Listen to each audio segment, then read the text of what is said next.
Hi, I'm Johnny. And I'm Chachi. You know, one of the best ways to get involved in your church is to join a community group or a small group or a life group. Or a cluster group or division guild or... Yeah, no one calls it those things. So if you're already in a group or thinking about joining a group, I've got great news. We have some killer community tips that I think you're really gonna like. Yeah, so let's put on some music. We'll start dancing around. We'll get real excited and pump this thing up. No, let's go ahead and roll with the clips. Let's not do that.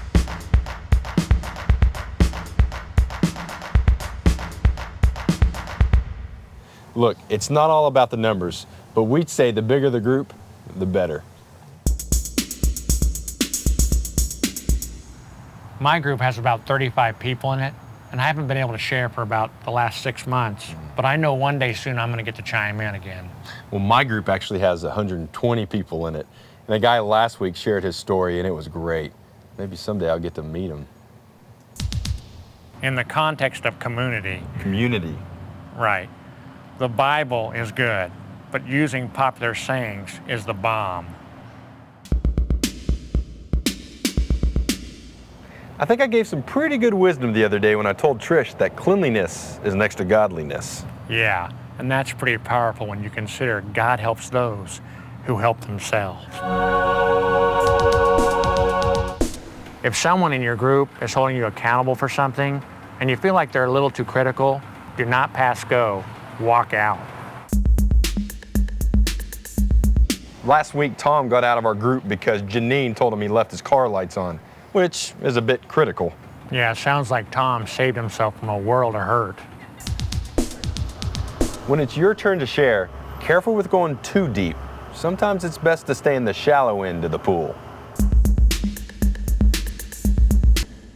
When you're swimming in the deep end, you gotta be careful, because when you go deep, the pressure can really kill your ears. And you gotta get a nose plug, and you gotta take a deep breath before you go diving deep down in there. Okay, it sounds like you're only talking about swimming at this point. Yeah, water scares the bejeebies out of me. Every group has that person or couple that tend to dominate the conversation. So find out who they are and quickly make them the official group leaders. Chaz and Karen dominate our group, and we get to hear about their lives every week. Yeah, but are you still able to speak wisdom into their life? One thing at a time. They don't even let us speak, much less about them. Well, I hope they're not watching this video. We can't emphasize this enough. Go ahead and plan now that you're not going to be attending every group time.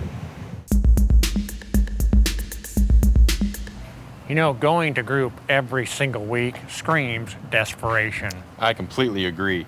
We have a couple in our group, the Dawsons, who we haven't seen for 2.5 years. That screams confidence. That's community at its best.